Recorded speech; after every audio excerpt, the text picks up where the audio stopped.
This happened in Los Angeles. A cardiac surgeon drove his… he was little fascinated with his Ford Mustang. That was his car, and he was little excited about it, and one day it started coughing a little bit. So he took it to the local mechanic and said, some problem, please fix it. He said, yeah, doc, come tomorrow morning, it'll be ready. The doctor, before going to work tomorrow morning, he went there, but it was not ready. So he said, okay, come in the evening, it'll be ready. He came in the evening, it was not ready. He said, what's the matter? You said morning, I came. He said, evening, I came, what is the issue? And the mechanic was in that kind of mood, he said, see, you're a heart surgeon, you also fix engines, I also fix engines. How come you're paid 10 times more than me? So the doctor looked at him and said, try to fix the engine when it's running, let me see. So human life and human body needs to be fixed when it's running, otherwise it's meaningless. All right, you're going to postmortem what's the point of that? We need to fix this body when it's running. If you want to fix this body when it's running, you must understand, because we're talking about something related to digestive process.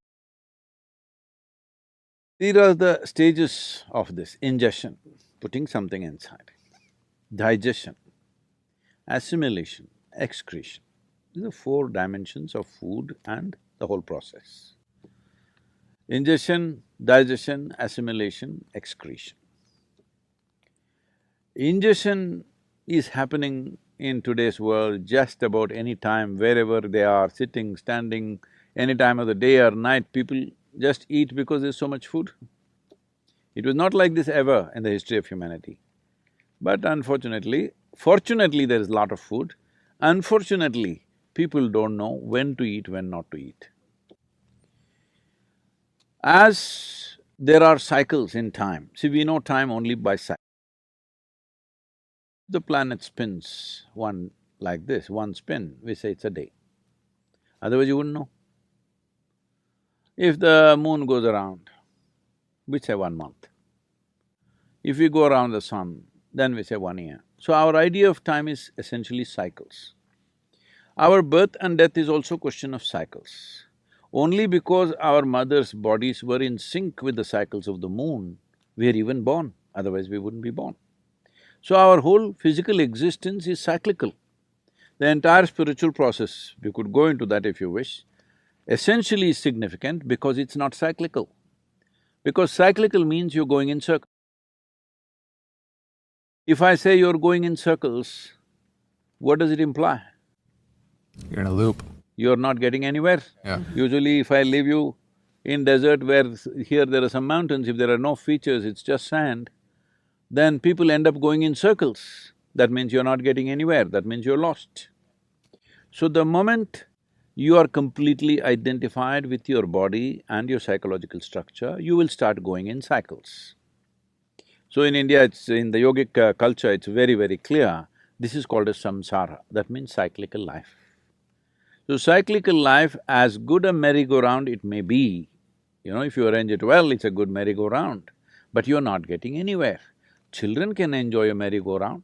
If all the adults are sitting in the merry-go-round and going round and round thinking they're traveling, very tragic, isn't it?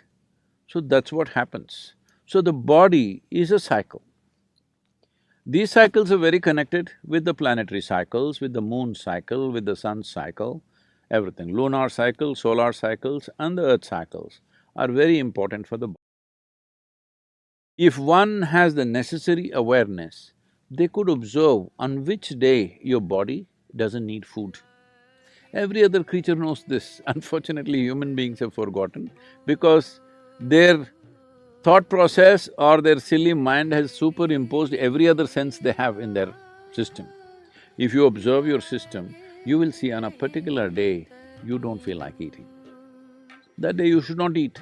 But no, you're at your friend's house, there is a party, you stuff yourself, even if your body says no, you stuff yourself. You see all the animals, even if you have a dog at home, on a certain day he refuses to eat, both dogs and cats. Have you noticed this? He will go and eat some blades of grass if it's available and puke and cleanses himself because he's conscious that ingestion is continuously happening, but digestion and excretion is not as efficient as ingestion. Ingestion is happening compulsively, but other parts need to work. Other dimensions of digestive process needs to work. When we say digestion, digestion happens in the whole alimentary canal, not just in the stomach. And assimilation also happens across the entire alimentary canal. Now, excretion doesn't happen only through the alimentary canal, excretion needs to happen on the cellular level also. Impurities gather over a period of time and you become dense both in body and head. If you don't cleanse yourself, then it'll pile up over a period of time. We call this karma, because when it piles up, it determines the way you think, feel, understand and experience life. People may not realize this, but they will think, this is how I am, this is my nature. This is not your nature, this is the way you messed yourself, right? So this cleansing process, one important thing is to give a break for ingestion. Because other systems are largely involuntary, you can stimulate them, but they're involuntary, they're functioning. Ingestion is a voluntary process, though unfortunately for most people it's become compulsive. It should be a voluntary process, that is, I eat when I want to eat. When I decide I want to eat, I will eat. My hand doesn't decide when to eat. If there's anything, people are doing this all the time. I relate. I think if we leave a bunch of good chocolates around you, your hand will eat, not you. So ingestion should be a conscious process. To bring this consciousness, there are many methods. One is fasting. Simply denying yourself food and water could cause damage to the system. You must support it with the necessary practices. If you have the necessary practices, the need for food will come down. See, our energies are not coming only from the food that we eat. The sunlight, the air, the water, actually, if you… in the yogic sciences, we say, if you really keep your system well, 60 to 70% of your energy should come from these three factors: sunlight, air, water. Another 40% should come from the food that you eat. So naturally, amount of volume of food that you eat will compress. I must tell you about myself. When I was young, I'm a big eater. I never became big because my activity was immense.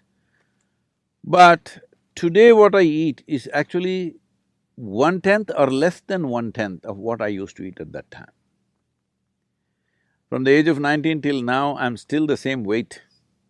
Same weight, what I was at 19.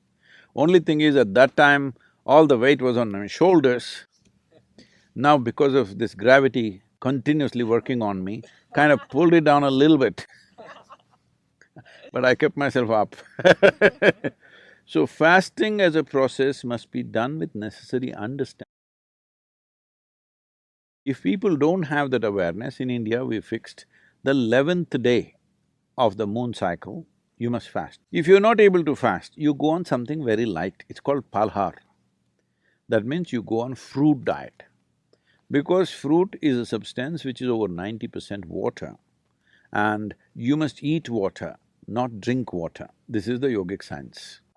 As far as possible, you eat water. You always be conscious about the food that you're eating, what is the water content.